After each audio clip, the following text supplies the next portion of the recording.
La métamorphose, c'est quoi? C'est quand on est capable de faire des choses qu'on n'était pas capable de faire avant. Parce que pour avoir quelque chose que vous n'avez jamais eu, vous devez faire quelque chose que vous n'avez jamais fait. Et surtout, vous devez devenir une personne que vous n'avez jamais été. Donc, si vous n'êtes pas prêt à vous transformer, à vous métamorphoser, à arrêter vos mauvaises habitudes et poser les choses, c'est que vous avez encore des pensées qui sont polluées dans votre tête. Et on doit changer ça. D'accord? Donc, comment dépolluer ces pensées? Limitez votre exposition aux pensées négatives. Toutes les personnes qui sont négatives autour de vous, vous devez les virer. Et là, je suis intransigeante parce qu'il n'y a pas de demi-mesure. Non. Soit vous êtes entouré de personnes positives, soit vous ne l'êtes pas. Mais oui, mais de temps en temps, non, non, non, non, non, non, non. Les seules personnes qui sont peut-être négatives et que je vais tolérer, c'est la famille. C'est tout. Mais encore, comme mon énergie est tellement puissante maintenant que non, ils sont moins négatifs, ils sont de moins en moins négatifs.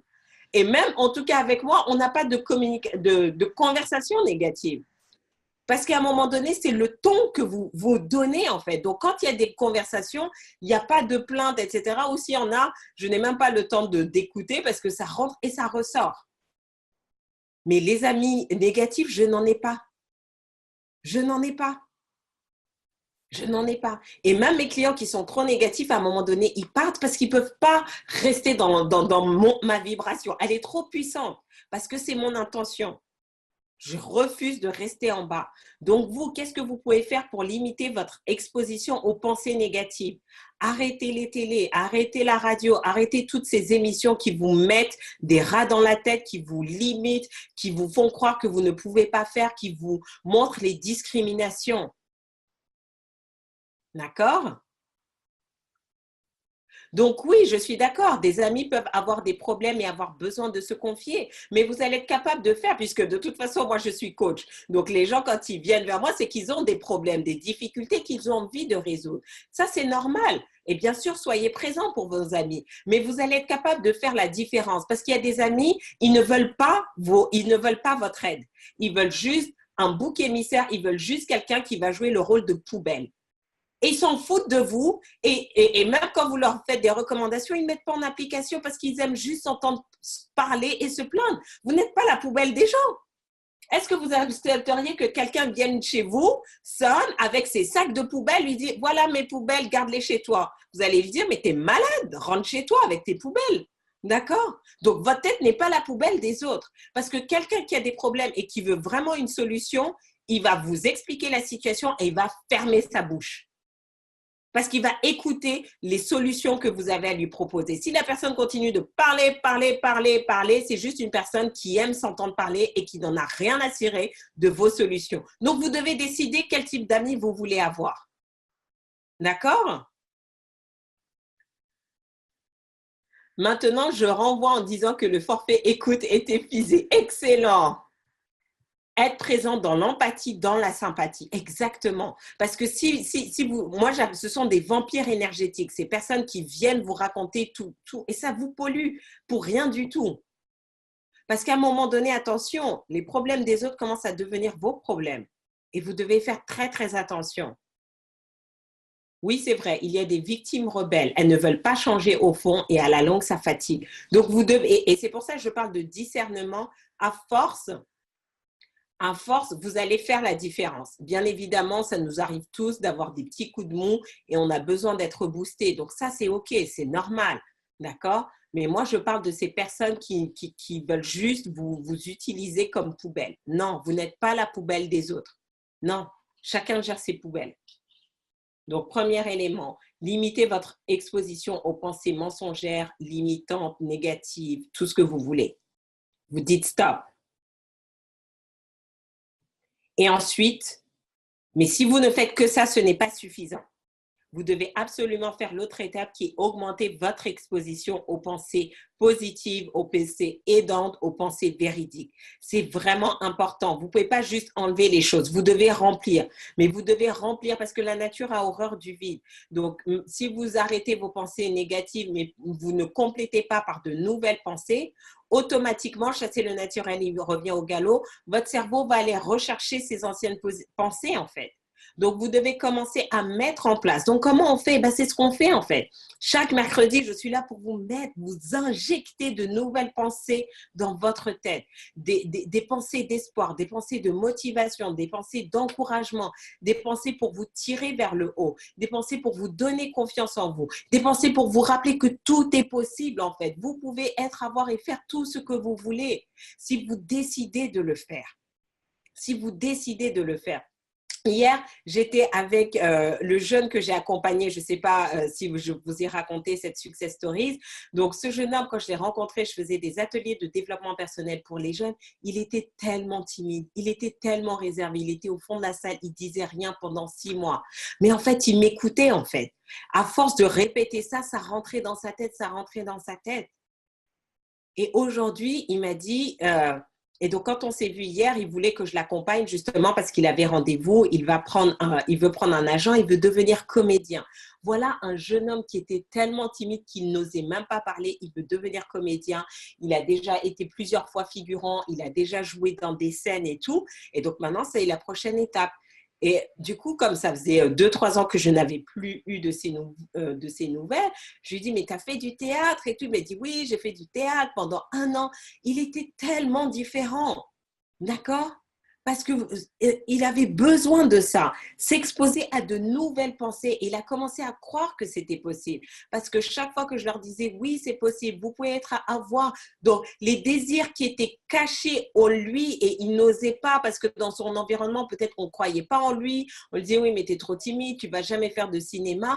Petit à petit, grâce à ces pensées que j'injectais dans sa tête, il s'est dit, mais pourquoi pas? Et aujourd'hui, il se met en mouvement, il passe à l'action. Donc, si un jeune homme de 17 ans est capable de le faire, vous qui êtes adulte, vous n'avez plus d'excuses. Vous n'avez plus d'excuses, d'accord? Et il va au culot et tout. Donc, vraiment, vous n'avez plus d'excuses. Vous devez commencer à vous discipliner.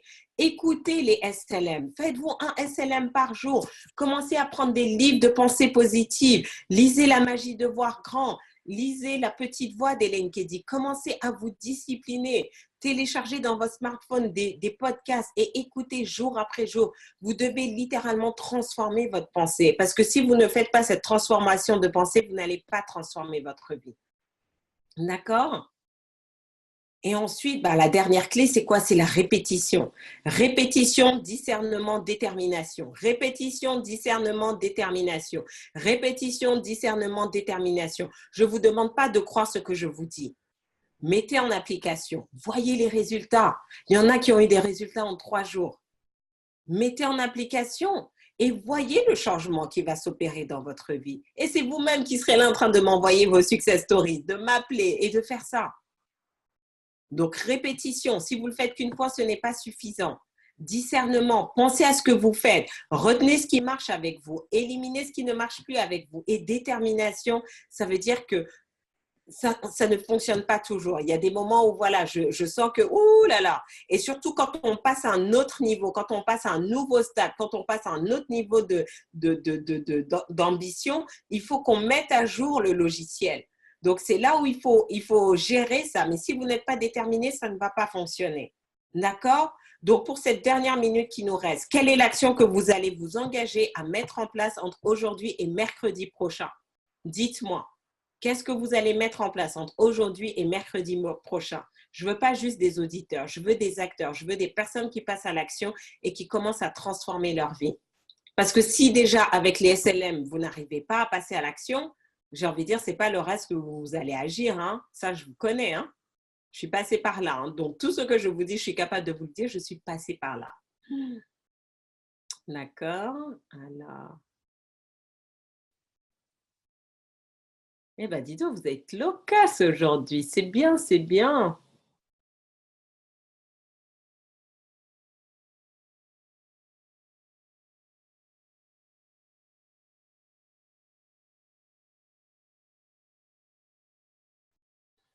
Une de mes amies est la pro de l'auto-bashing. En l'observant, je me suis dit, waouh, comme elle est méchante avec elle-même, sans me rendre compte que je faisais comme elle, mais en silence dans ma tête. Ah oui, il faut faire attention à ces voix silencieuses de nos têtes. Exactement. Il faut garder son libre arbitre pour activer le bon filtre. Tout à fait.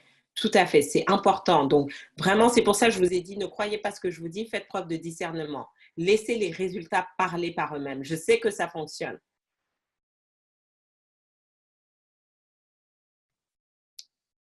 Vrai ce que tu dis, Farida. Quand on critique l'autre, c'est qu'on pointe sur ses propres douleurs et pensées négatives sur soi-même. Exactement. Donc, quand les gens critiquent, j'en dis juste, ça ne veut rien dire sur la personne qui est critiquée, ça en dit plus long sur vous-même.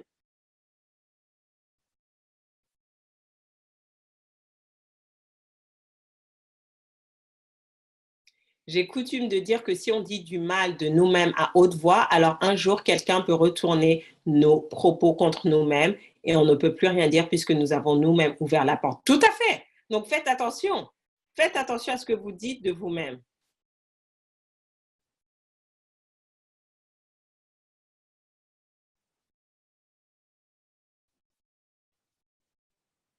Certaines personnes nous dynamisent quand d'autres nous épuisent beaucoup. Donc, les personnes qui vous épuisent excitent.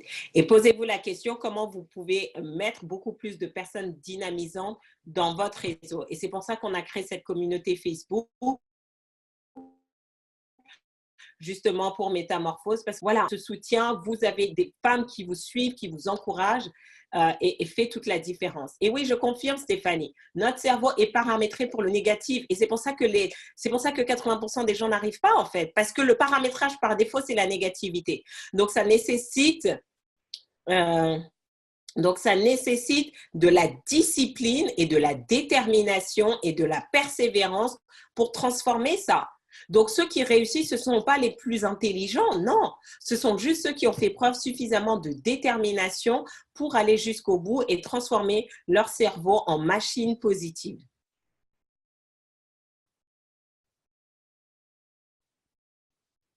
Donc, vous devez être vigilant à chaque instant, à chaque instant.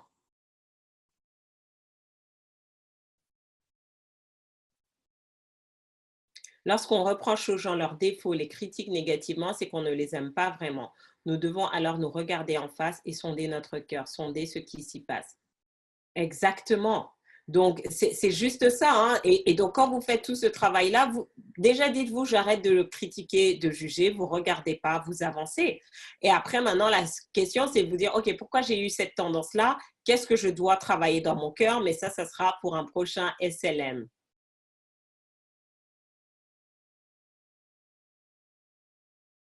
OK, fantastique. Excellente idée. Donc voilà, allez, partie des passages à l'action. Bravo. Stéphanie nous dit reprendre contact avec les personnes auprès desquelles je suis intervenue bénévolement pour obtenir des recommandations pour mon business dans lequel je vais me faire payer. Excellente initiative. Ça, c'est important. Et donc, un grand merci à justement une de nos fidèles auditrices, Augustine, parce que c'est ça, en fait, quand vous êtes excellent dans votre domaine, vos clients vont vous recommander. Donc, il y avait un responsable pédagogique qui recherchait un formateur en leadership pour ses étudiants et Augustine a pensé à moi, elle m'a mis en contact. Donc, hier, j'ai fini le cours et c'est vraiment intéressant parce que les étudiants disaient, mais madame, on aurait dû avoir ça en début de cours. Ah, madame, c'est vraiment important. Donc, voilà, ils ont vu la différence. Ça leur a été vraiment important. Donc, profitez, demandez toujours des recommandations parce que c'est aussi comme ça que vous allez développer votre activité, vous allez développer votre crédibilité, votre légitimité. Action du jour, mettre des fils. J'ai eu du mal à me concentrer ce matin pour avancer dans mon objectif pro, mais mes collègues s'accrochent à mes énergies positives. Mais oui, donc c'est ça en fait. C'est que maintenant, vous êtes tellement positif qu'ils veulent prendre un peu de ça. Donc, mais faites attention, d'accord? C'est bien d'en donner, mais vous ne voulez pas tout donner. Donc, n'hésitez pas de temps en temps à mettre voilà, à mettre un filtre, à bien gérer votre temps et recommander, ben voilà, moi, mon secret, ben c'est j'ai lu tel livre, j'ai écouté ce SLM, j'ai participé à tel séminaire. Commencez à partager ce que vous faites, en fait, pour qu'ils comprennent que ben, finalement, vous n'êtes pas juste né comme ça, vous vous êtes construite comme ça et qu'eux aussi peuvent le faire. Écrire mes affirmations positives spécifiques, boulot, puisque c'est celle qui me pollue. Très bien, bravo, bravo. Merci pour la suite affirmation positive professionnelle. Je vais le faire aussi. Excellent. travailler mon pitch. J'ai un live visibilité avec une entrepreneur excellente. Donc, bravo. Corriger les pensées, paroles conscientes limitantes par des affirmations positives pour mettre en pilote automatique. Fantastique. Génial. Bon, bah maintenant, vous êtes partis. Rendez-vous mercredi prochain. Et je suis sûre que dans les Success Stories, vous aurez beaucoup, beaucoup de choses à partager. Donc, rappelez-vous, à tout moment, vous avez la possibilité de mettre un fil et de dire ça, j'accepte ou ça, je rejette. D'accord? Ne laissez personne définir à votre place le type de pensée que vous avez à avoir. Je vous embrasse et je vous donne rendez-vous la semaine prochaine. Ciao, ciao.